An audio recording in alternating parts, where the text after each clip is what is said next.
नमस्कार प्यारे विद्यार्थियों, स्वागत है आप सभी का उत्कर्ष के इस ऑनलाइन मंच पर। मैं एसपी शुक्ला आप सभी साथियों का स्वागत, वंदन एवं कोटि कोटि अभिनंदन करता हूं। तो चलिए फटाफट आप सभी बच्चे लाइव आ जाइए, आज के सेशन की शुरुआत करते हैं। आज छोटी दिवाली है तो छोटी दिवाली की बहुत बहुत शुभकामनाएं।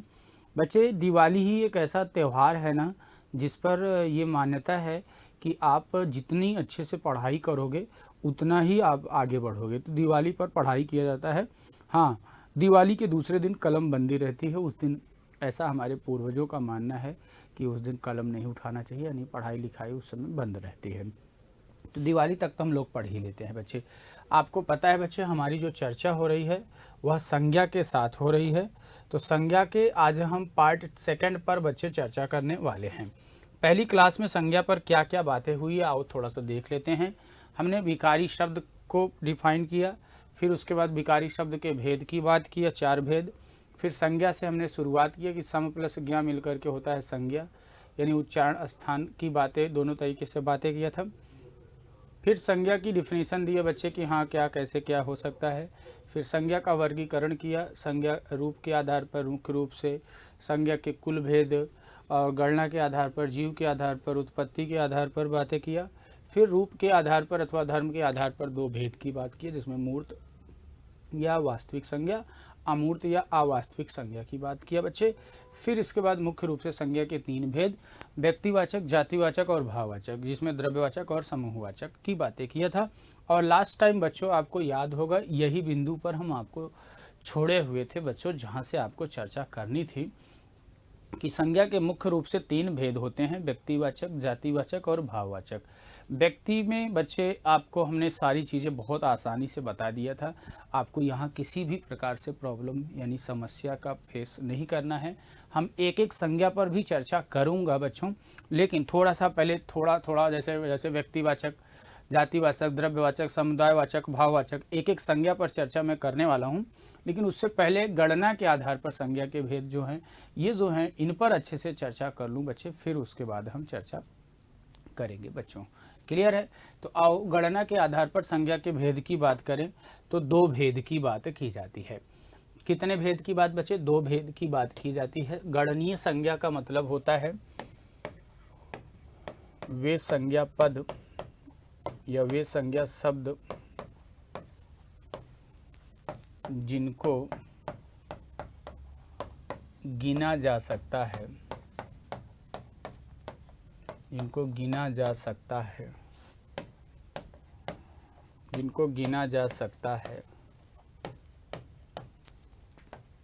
गणनीय संज्ञा कहलाते हैं।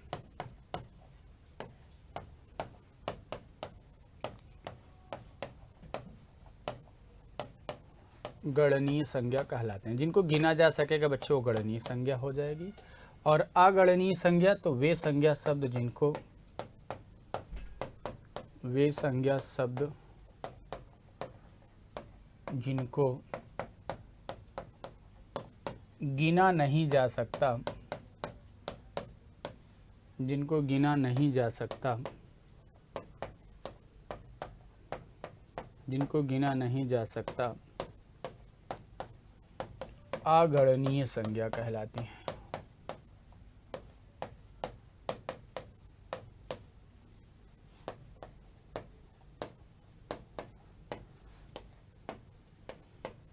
बच्चे देखो, गणनीय और अगणनीय संज्ञा अगर आपने सही से पढ़ लिया तो आगे चल कर के एक अध्याय आप पढ़ने वाले हो बच्चों। कौन सा अध्याय? आगे चल कर के एक अध्याय आप देखोगे जो विशेषण वाला चैप्टर, उसमें आप संख्यावाचक विशेषण और परिमाणवाचक विशेषण की बात करोगे। तो जो गणनीय संज्ञा की संख्या का बोध कराते हैं वो संख्यावाचक विशेषण कहलाते हैं, जबकि जो नाप माप तौल यानी अगणनीय संज्ञा के संख्या का बोध करते हैं वो परिमाणवाचक कहलाते हैं। अच्छा, मैं कुछ उदाहरण की आपसे बातें करूं कि चलो बताओ इसमें कौन सी संज्ञा है, जल्दी से बताओ। मैं कुछ उदाहरण लिखता हूं बच्चे आपके लिए। चलो लिखता हूं, जैसे बाल। बाल में कौन सी संज्ञा है? गणनीय है कि अगणनीय? बाल हो गया। और बाल हो गया बच्चे। और इसके बाद लिखता हूँ मैं तारे।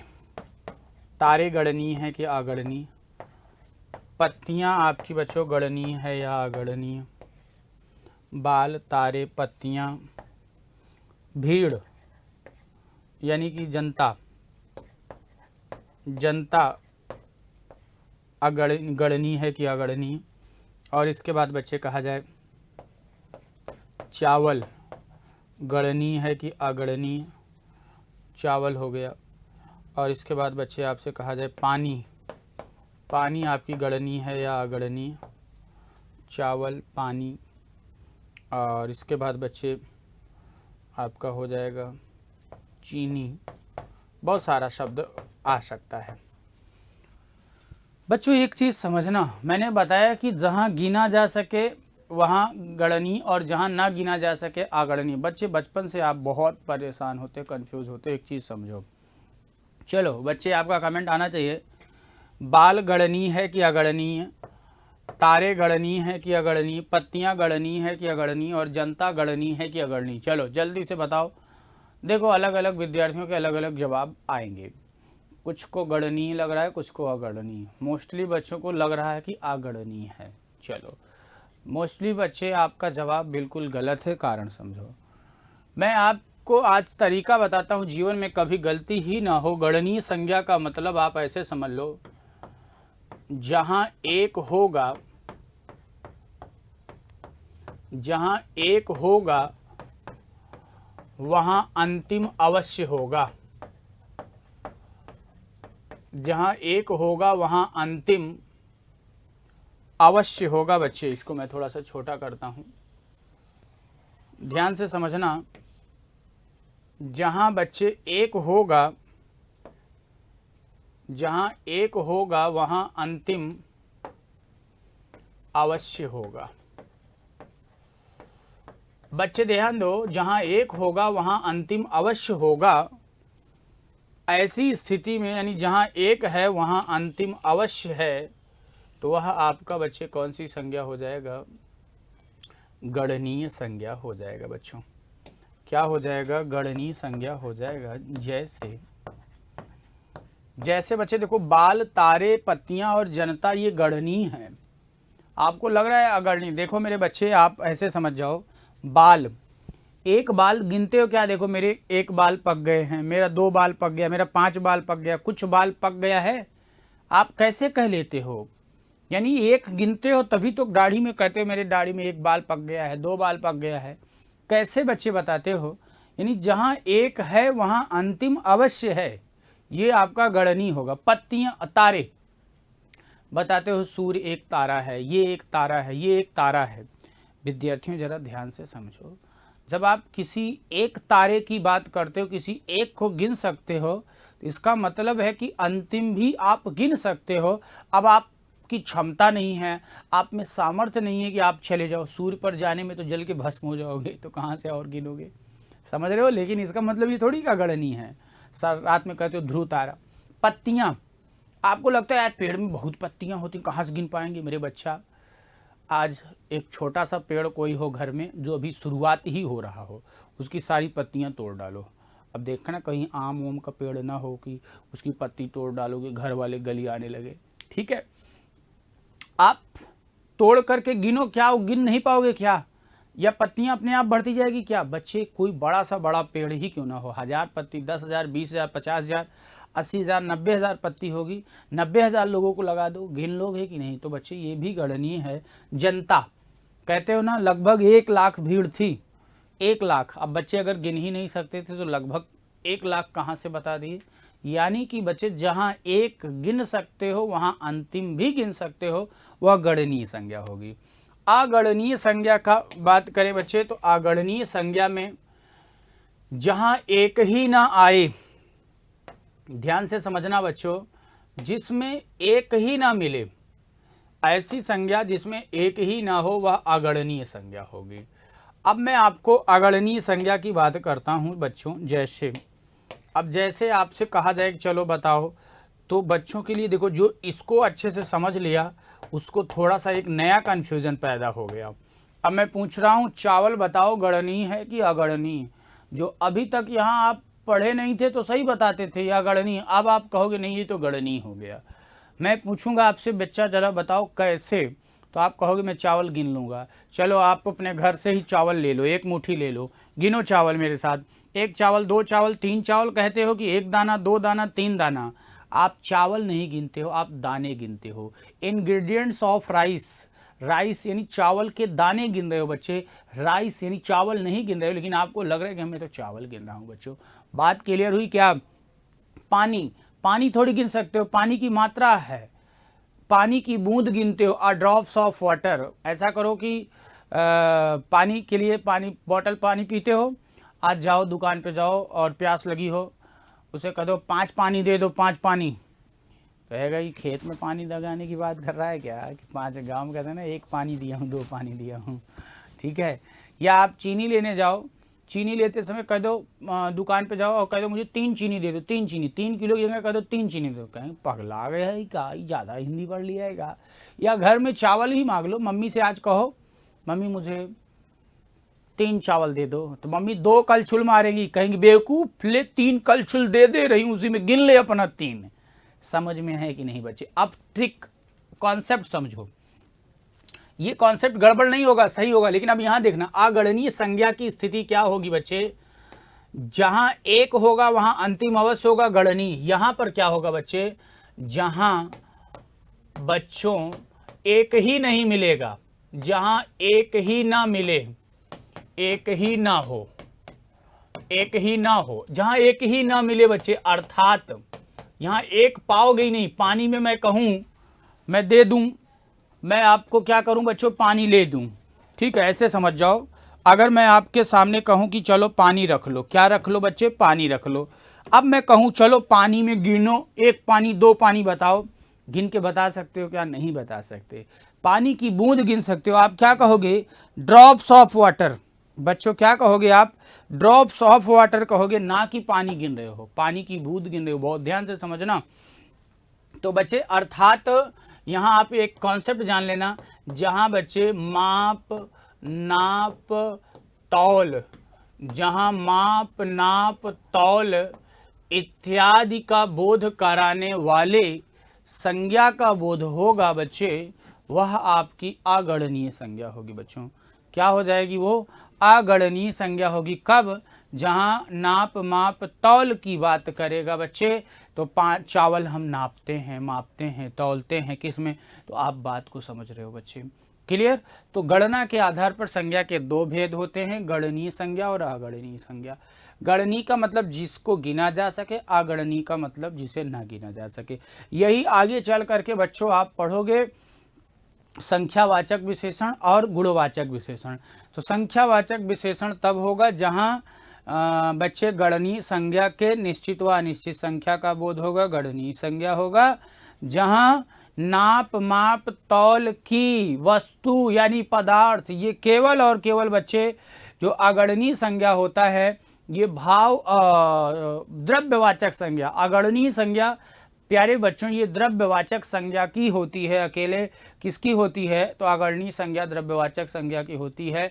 तो उसकी जब बातें की जाएगी तो वही क्या हो जाएगा मेरे विद्यार्थियों, आपका अगणनीय संज्ञा, यानी कि वहाँ पर परिमाणवाचक विशेषण। बात क्लियर है बच्चों? अच्छा, इसके बाद बच्चे जीव के आधार पर संज्ञा के भेद की बात करेंगे। तो देखो संसार में जीव की बात जब आती तो जीव 2 प्रकार के हैं, एक प्राणी और एक अप्राणी। प्राणी का मतलब सजीव, यानी जिसमें जीवन हो, जिसमें जीवन पाया जाता हो, जीवन पाया जाता हो, जिसमें जीवन पाया जाता है वह बच्चे आपका प्राणीवाचक है। और अप्राणीवाचक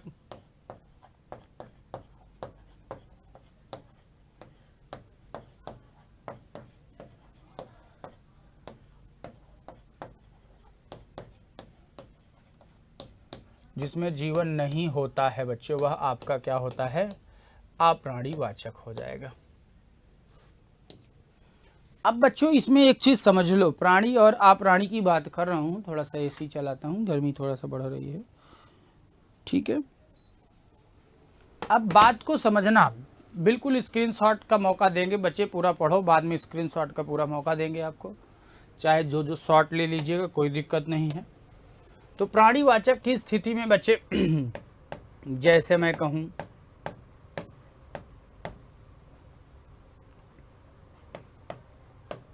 लड़का, लड़की,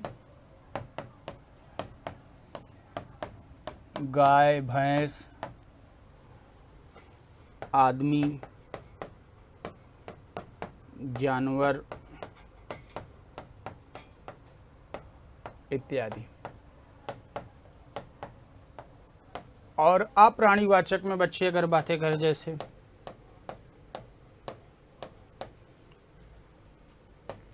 पेन, किताब, गाड़ी, पेन, किताब, गाड़ी, रुपया, पैसा, कुर्सी, मेज,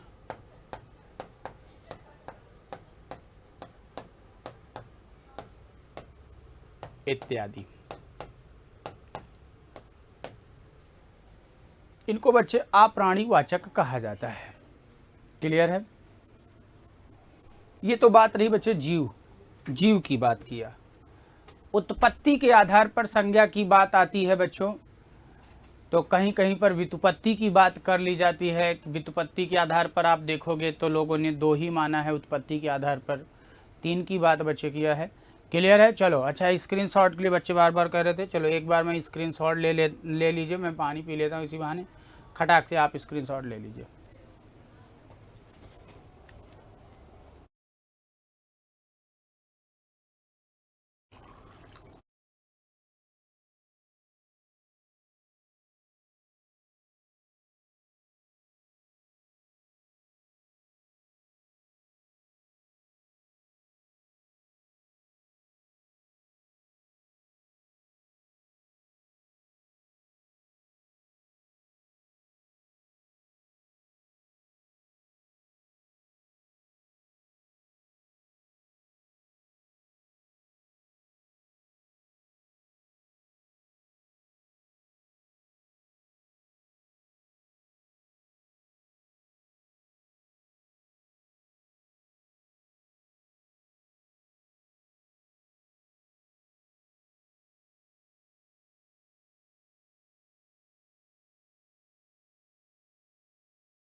आइए तो बच्चे अब हम लोग चर्चा कर लेते हैं उत्पत्ति के आधार पर संज्ञा के भेद।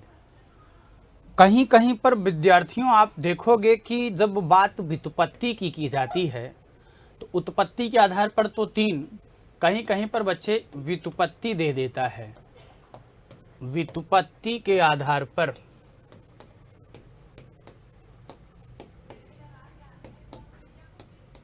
व्युत्पत्ति के आधार पर बच्चे कहीं कहीं पर आप देखोगे 2 भेद की बात की जाती है। किसकी बात होती बच्चे? व्युत्पत्ति के आधार पर 2 भेद की बात की जाती है। तो रूढ़ संज्ञा, यौगिक संज्ञा और योग रूढ़ संज्ञा। बच्चे एक चीज समझो, जब हम डिवीजन की बात करेंगे तो आगे चल करके आप शब्दों की जब कोटि पर चर्चा करूंगा तो वहां हम इस पर चर्चा ऑलरेडी करेंगे। अगर मैं इस पर चर्चा करूं कि रूढ़ संज्ञा क्या है, यौगिक संज्ञा क्या है और योग रूढ़ क्या है, यानी अगर आपसे बातें किया जाए उत्पत्ति या व्युत्पत्ति, कहीं पर हम दोनों करके बच्चे बता देते हैं व्युत्पत्ति के आधार पर। तो मेन आपको परिभाषा पता होना चाहिए बच्चे। अगर देखो उत्पत्ति या व्युत्पत्ति के आधार पर, यानी ओवरऑल हमने 3 की बातें किया, 1, 2 और 3। एक तो आपने पढ़ा बच्चे रूढ़ संज्ञा।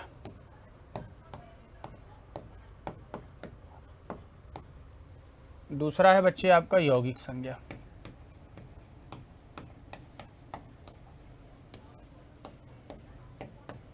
यौगिक संज्ञा। और तीसरा है बच्चे योग रूढ़ संज्ञा।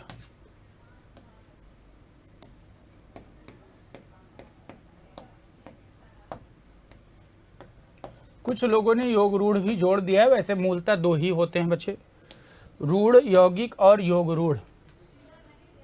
आप बच्चे रूढ़ की बात समझो। रूढ़ का मतलब क्या होता है? ऐसा शब्द जिसको दो सार्थक, ऐसा शब्द जिसको दो सार्थक खंडों में, दो सार्थक खंडों में विभक्त नहीं किया जा सकता।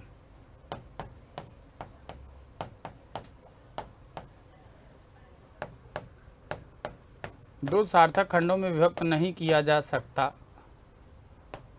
उसे रूढ़ संज्ञा कहते हैं। रूढ़ संज्ञा कहते हैं बच्चे। जैसे काम, बल, काम, बल, काम, बल, हिंसा, प्रेम, ईर्ष्या इत्यादि। यानी कि बच्चों आप इनको दो सार्थक खंडों में अलग से सोचो कि विभक्त कर दूं तो नहीं कर सकते। कौन लड़की बहुत हंस रही है करके, इसको कहो थोड़ा सा बाहर हटे। तो बच्चे इस चीज को आपको समझने की जरूरत है। क्लियर है बच्चों?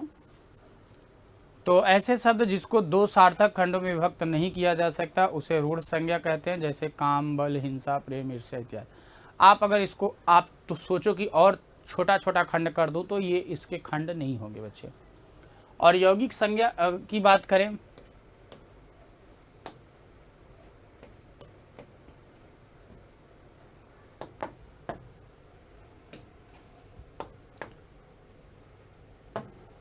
तो ऐसा शब्द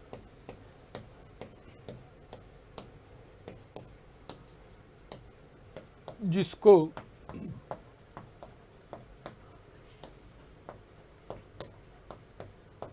दो सार्थक, जिसको दो सार्थक खंडों में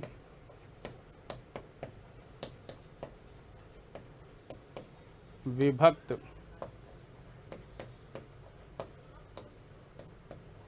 किया जा सकता है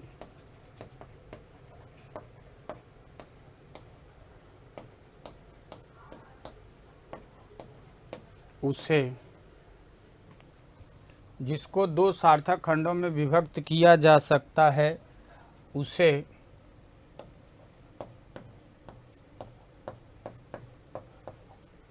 यौगिक संज्ञा कहते हैं। उसे यौगिक संज्ञा कहते, यौगिक संज्ञा कहते हैं बच्चे। जैसे विद्यालय, विद्या प्लस आलय विद्यालय,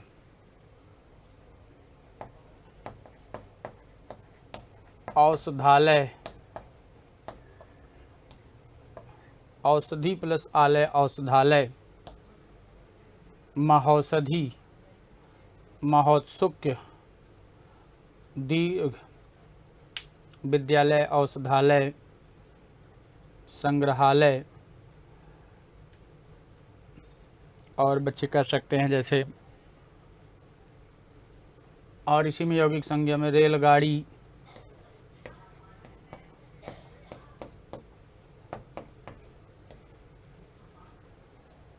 इत्यादि।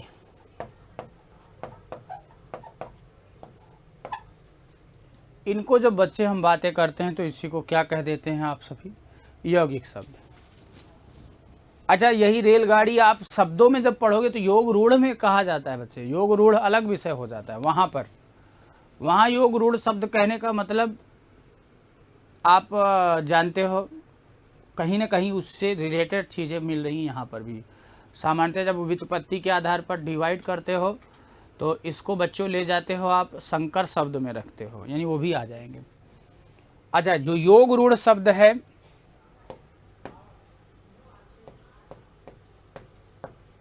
ऐसा शब्द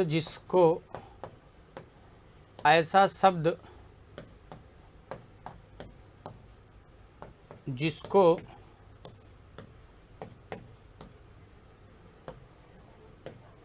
दो खंडों में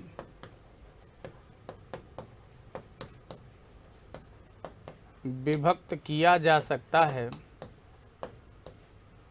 दो खंडों में विभक्त किया जा सकता है,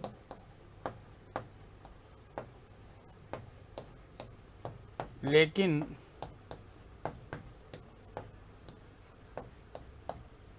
यह शब्द किसी तीसरे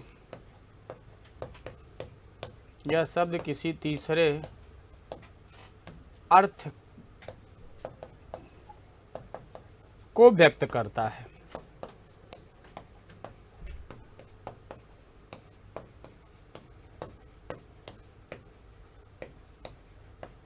जैसे, यानी कि ये सब तो ठीक है बच्चे, इससे कोई तीसरा अर्थ भी व्यक्त होने लगता है। एक सबसे बड़ी चीज इसमें यही है कि इससे बच्चे किसी तीसरे अर्थ की तरफ बोध होने लगता है। जैसे आपसे कहा जाए कि मृगनयनी, जलज, जल में जन्म लेने वाला, जलधि, जल धारण करने वाला, और इसके बाद लिख दे मनोज, मन में जन्म लेने वाला, मनसिज इत्यादि। तो बच्चे ये क्या हो गया? आपका योग रूढ़ शब्द हो गया। बात क्लियर है बच्चों? एक बार सभी बच्चे थॉम का निशान दो। प्यारे प्यारे बच्चों, समझ में आ रही चीज़ें बहुत शानदार तरीके से आपको पढ़ाई जा रही हैं। तो उत्पत्ति या व्युत्पत्ति मान लो 2-3 की बात अलग अलग है वो, लेकिन आपको शब्द अच्छे से समझ में आना चाहिए बच्चे। यहाँ तक बात क्लियर है? अच्छा, हमने बताया कि सबसे पहले हमको क्या करना है, जो डिफिनीशन देखनी है, जो परिभाषा देखनी है, वो संज्ञा के कुल भेद, यानी कि अंग्रेजी के आधार पर जो 5 भेद होते हैं, जब हम डिवीज़न की तरफ बढ़ेंगे तो इन्हीं के बारे में एक एक करके वर्गीकरण करेंगे।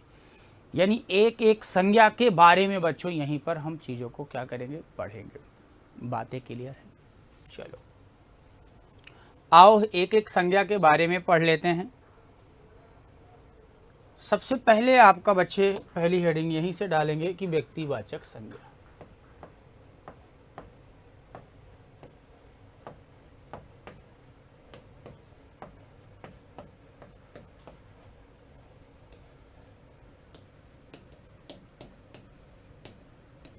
देखो बच्चे, व्यक्तिवाचक संज्ञा वैसे सामान्यतः अगर आप देखो तो लगभग सारी चीज़ें हमने आप बच्चों को समझा ही दिया।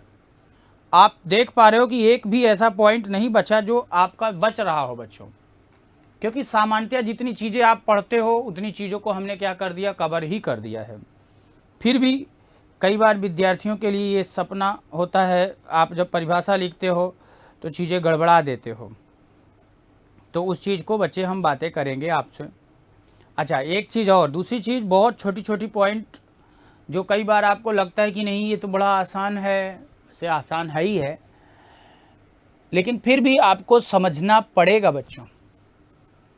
और दूसरी चीज़, अगर हम चाहें तो डिफिनीशन ना भी लिखें, हम उदाहरण ना भी दें, तब पर भी बच्चों आपको चीज़ें समझ में आ चुकी हैं, लेकिन फिर भी हमारा प्रयास होता है कि हम चीज़ों को कोरिलेट करके अच्छे से दें, जैसे कि बच्चों को कोई दिक्कत ना हो। बच्चों ये चीज़ तो व्यक्तिवाचक संज्ञा की बात करते हैं तो व्यक्तिवाचक संज्ञा किसे कहते हैं? कई बार आप लिखते हो किसी विशेष व्यक्ति, ये बताओ विशेष होगा कौन? आप विशेष नहीं हो। हर व्यक्ति अपने आप में विशेष है। हर व्यक्ति की उतनी ही इज्जत है, उतनी ही वैल्यू है उसकी निगाह में। आप किसी से कंपेयर करते हो तो अलग विषय है कि हाँ कंपेयर करने पर वैल्यू बढ़ती है घटती है, वो अलग विषय है। ध्यान से समझो। व्यक्तिवाचक संज्ञा की बात अगर करें तो वे संज्ञा शब्द जिनसे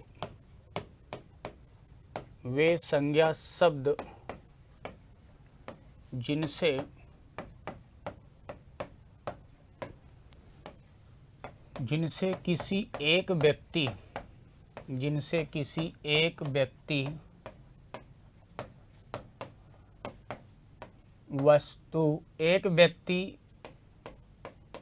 वस्तु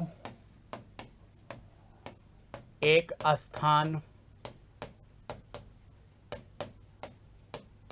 एक व्यक्ति एक वस्तु एक स्थान इत्यादि के नाम का बोध होता है,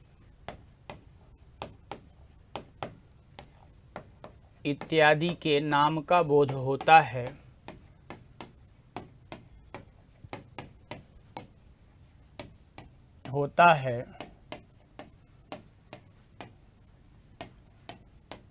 उसे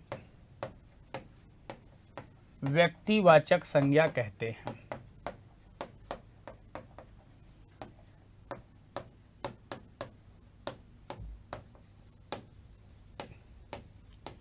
अब बच्चे देखो, केवल और केवल व्यक्तिवाचक संज्ञा के बारे में इतनी सी बातें कह देना कि विशेष व्यक्ति, बताओ कौन व्यक्ति अपने आप में विशेष नहीं होता? बच्चे, हर व्यक्ति अपने आप में विशेष होता है, इसलिए ये शब्द प्रयोग करना मेरे ख्याल से जायज नहीं होता है कि कोई एक व्यक्ति कर दिया जाए।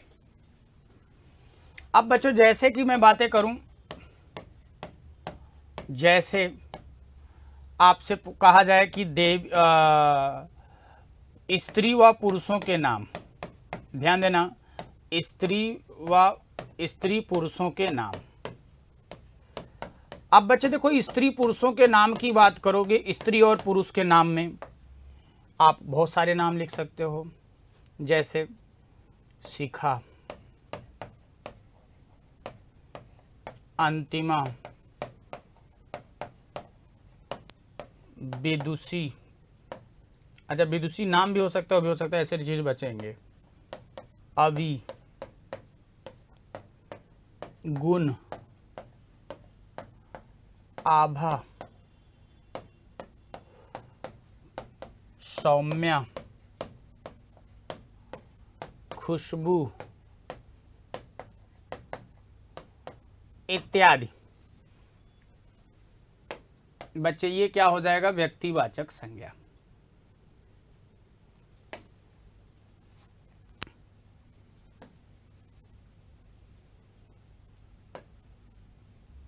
अच्छा, ये बात तो आप जानते ही हो कि कहाँ पर सौम्या, खुशबू इत्यादि। बच्चे देखो, स्त्री पुरुषों के नाम, इसी तरीके से देवी देवताओं के नाम भी लिख सकते हो। देवी देवताओं के नाम,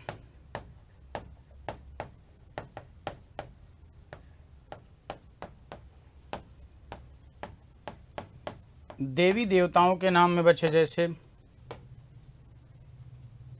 लक्ष्मी, गणेश, शंकर, विष्णु, दैत्य गुरु शुक्राचार्य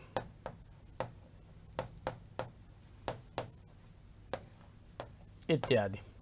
अब कुछ बच्चों के दिमाग में हो सकता है ये भी आ रहा हो, राक्षसों का नाम लिख सकते हैं क्या?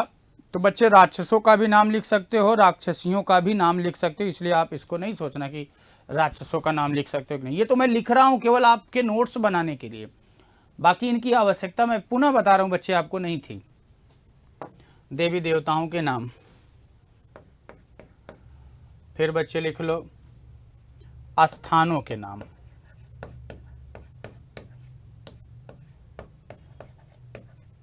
स्थानों के नाम में जैसे बच्चे, अब मैं ये लिखूं छोटा छोटा कि जिला, तहसील, कुनबा, ये मतलब नहीं निकलता। बस स्थान मतलब कोई भी हो सकता है। जैसे मान लीजिए हमने पहले देश का नाम लिख लिया। देश का नाम क्या है? भारत। भारत में मान लो हम किस बात की बात करें? उत्तर प्रदेश के हैं। उत्तर प्रदेश देश, उत्तर प्रदेश। उत्तर प्रदेश में किस जिले, किस मंडल के हैं? प्रयागराज मंडल। किस जिले के हैं बच्चे? तो प्रतापगढ़। किस थाने का है? तो थाना हमारा रानीगंज। किस गांव के हैं? तो गांव हमारा चौबेपट्टी।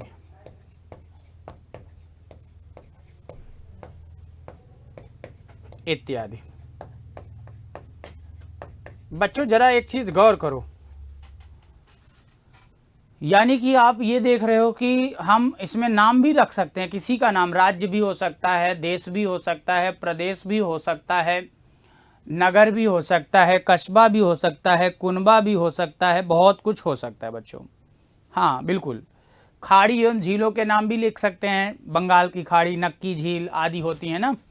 चलो उसको भी लिख लेते हैं बच्चे। खाड़ी एवं झीलों के नाम, खाड़ी एवं झीलों के नाम, यानी कुल मिला के एक का नाम जहां होगा वो होगा खाड़ी एवं झीलों के नाम।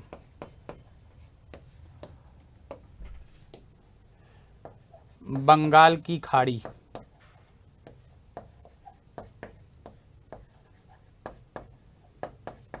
झील में बच्चे ले लो नक्की झील,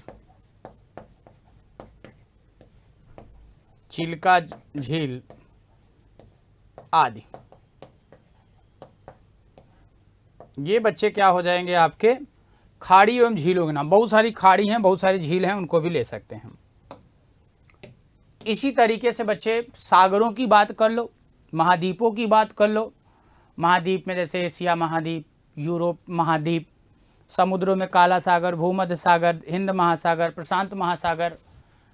दिनों के नाम बहुत सारा ले सकते हो बच्चे ना। तो चलो क्या क्या ले लिया हमने? खाड़ी एवं झीलों के नाम, द्वीपों के नाम, द्वीपों के नाम। अच्छा, महाद्वीपों के नाम। द्वीप का मतलब बच्चे महाद्वीप भी लिख सकते हैं, महाद्वीप ही केवल करें या महाद्वीपों के ही नाम की बात करें। ठीक है, द्वीपों की जगह महाद्वीपों की ही बात कर लेते हैं। और महाद्वीपों के नाम, महाद्वीपों के नाम बच्चे मैंने बताया, एशिया महाद्वीप, अफ्रीका महाद्वीप, यूरोप महाद्वीप, ऑस्ट्रेलिया महाद्वीप इत्यादि।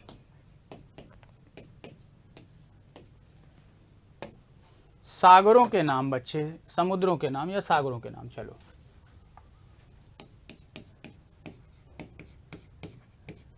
सागरों के नाम। सागरों के नाम में बच्चे ले सकते हो काला सागर,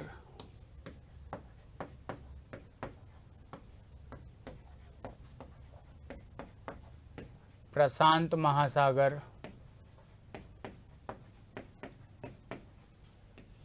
हिंद महासागर,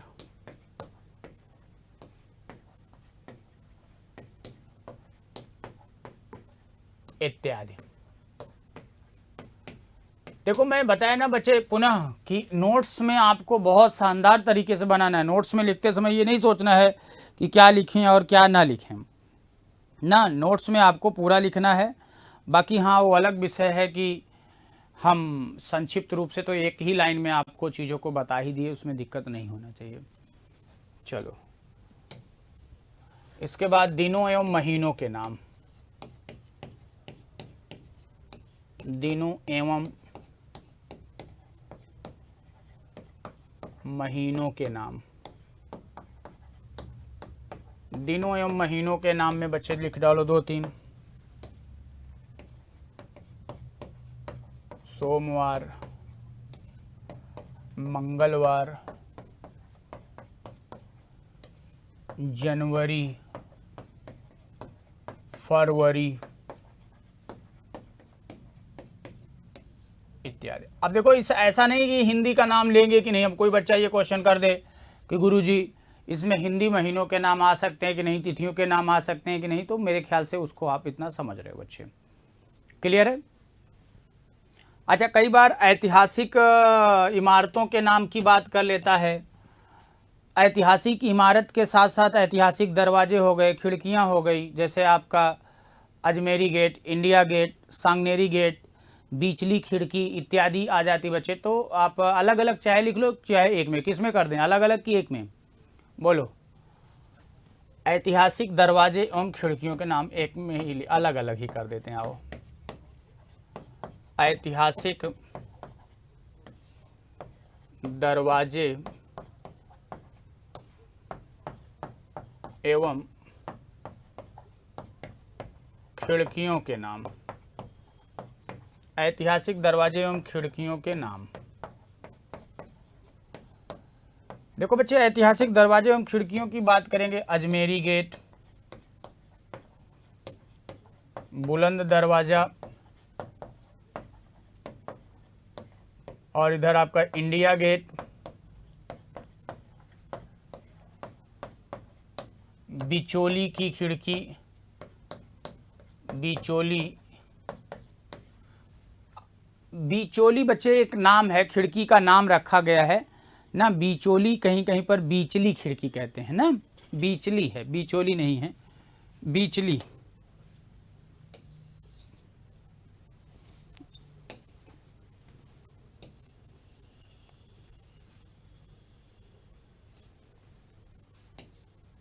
इतना उदाहरण भी काम भर का लिख दे रहे हैं, बच्चों को बहुत टेंशन ना हो कि हाँ उदाहरण हमारे पास कम है। बीचली खिड़की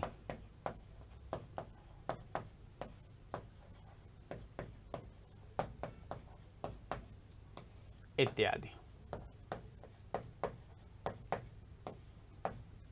तो बच्चे देखो, ऐतिहासिक दरवाजे भी हो गए, खिड़की भी हो गई। अब ऐतिहासिक इमारत, बहुत सारी इमारतें हैं, आपने देखा होगा, दुर्ग, किला, इमारत की बात करें, जैसे दुर्गों में आप बात करते हो रणथंभौर दुर्ग, चित्तौड़ दुर्ग, चूरू का किला। तो दुर्ग एवं किलों के नाम की बात कर लेते हैं बच्चों। आओ,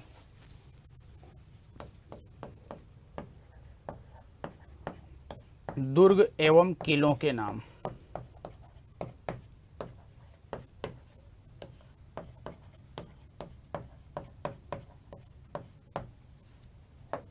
देखो, दुर्ग एवं किलों की जब बातें की जाती है तो ऐसा नहीं कि इनको इमारत में नहीं रख सकते, रख सकते हैं, लेकिन फिर भी हम इसमें अलग से करते हैं। रणथंभौर,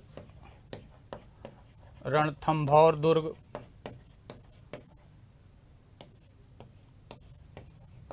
और प्रयागराज में अकबर का किला है, अकबर का किला हो गया। रणथंभौर दुर्ग हो गया, अकबर का किला हो गया बच्चे। चूरू का किला भी आता है, चित्तौड़ दुर्ग है, चित्तौड़ दुर्ग इत्यादि। बस आपको समझने की बात है बच्चे, जितने में आपको चीज़ें समझ में आ जाएं। तो दुर्ग एवं किलों के नाम हो गए। इसी तरीके से ऐतिहासिक इमारत की भी बात करते हो। आप बहुत घूमने जाते हो, ताजमहल घूमने जाते हो बच्चे ना, तो ऐतिहासिक इमारत लिखूं कि नहीं लिखूं? ऐतिहासिक इमारत बच्चे, जैसे आपका लाल किला हो गया, जहाँ से झंडा फहराया जाता है, अकबर का किला हो गया, मान लीजिए। तो इसमें लिख ही दिया ना दुर्ग एवं चित्तौड़ के नाम, तो बच्चे लिख सकते दुर्ग एवं किलों के नाम। इमारतों के नाम चलो लिख ही देते हैं। अच्छा, ऐतिहासिक इमारतों के नाम।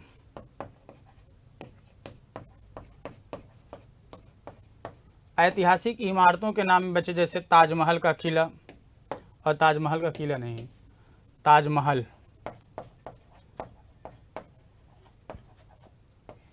लाल किला ना, लाल किला अच्छा उसमें लिख ही दिया था। तो ऐतिहासिक इमारत कोई ज़रूरी नहीं है इसको अलग से लिखना, हो ही गया बच्चे, उसी में कवर कर लेना। हाँ, कुछ पुरस्कार दिया जाता है बच्चे, पुरस्कार जैसे अर्जुन पुरस्कार, गार्गी पुरस्कार, तो बहुत सारे पुरस्कार भी दिए। अब ऐसा नहीं कि आप जो पुरस्कार घर में देते हो उसकी बात कर लोगे ना, ऐसे पुरस्कार जो सामान्यतः दिए जाते हैं, उपाधि एवं पुरस्कारों के नाम। उपाधि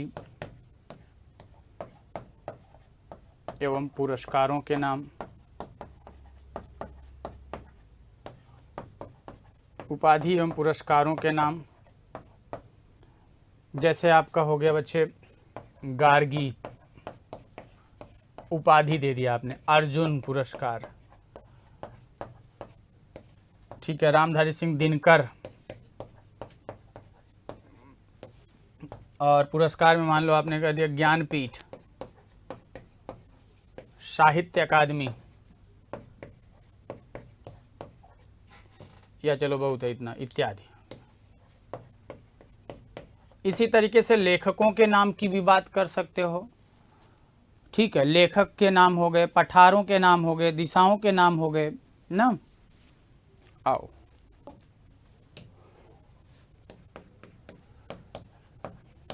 लेखकों के नाम,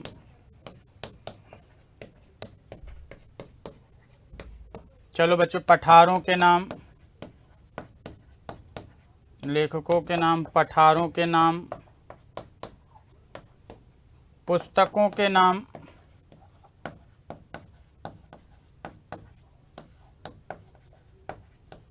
पुस्तकों के नाम। तो बच्चे लेखक का मतलब है कि जो लेखन का कार्य करे बच्चे, उसकी बात करोगे ना। दिशा भी लिख सकते हो, मान लो हमने भी बहुत सारी किताबें लिखी, तो हमने भी अपना नाम लिख दिया, SP शुक्ला, रामधारी सिंह दिनकर, प्रेमचंद, भारतेंदु हरिश्चंद्र इत्यादि। पठार की बात आती है तो बच्चे पामीर का पठार बहुत प्रसिद्ध है, आपने देखा होगा, हाड़ौती का पठार, छप्पन का पठार, छप्पन का मैदानी भाग ना, छप्पन का मैदानी भाग,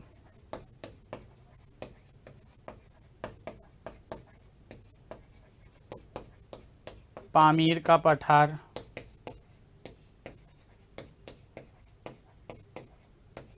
और इसके बाद बच्चे जैसे पामीर का पठार हो गया, हाड़ौती का भी पठार आता है ना, हाड़ौती, हाड़ौती का पठार इत्यादि। पुस्तकों के नाम की बात करें बच्चे, जैसे आप बहुत सारी पुस्तकों की बात करते हो, रामचरितमानस, रामचरितमानस, बाइबिल, कुरान इत्यादि।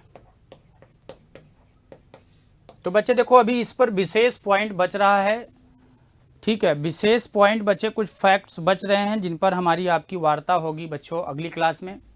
चीज़ों को हम बहुत शानदार तरीके से ही देख रहे हैं, ठीक है। एक इम्पॉर्टेंट सूचना आप बच्चों को दे दें कि सपनों को साकार करने के लिए दिवाली का ऑफर चल रहा है 24 अक्टूबर से 3 नवंबर तक बच्चों। उत्तर प्रदेश के सभी ऑनलाइन कोर्सेज पर up to 90% discount, extra validity 3 months और recorded course free with live from classroom course के साथ बच्चे। तो डाउनलोड उत्कर्ष ऐप डाउनलोड करके आप कर सकते हो, ठीक है साथियों। तो आप सभी को कल दिवाली है, दिवाली की बहुत सारी शुभकामनाएं देता हूं। आशा और उम्मीद है कि आप बच्चों को चीज़ें समझ में आई होंगी। आज के लिए इस सेशन में इतना ही। Thanks for watching, all the best, take care all of you.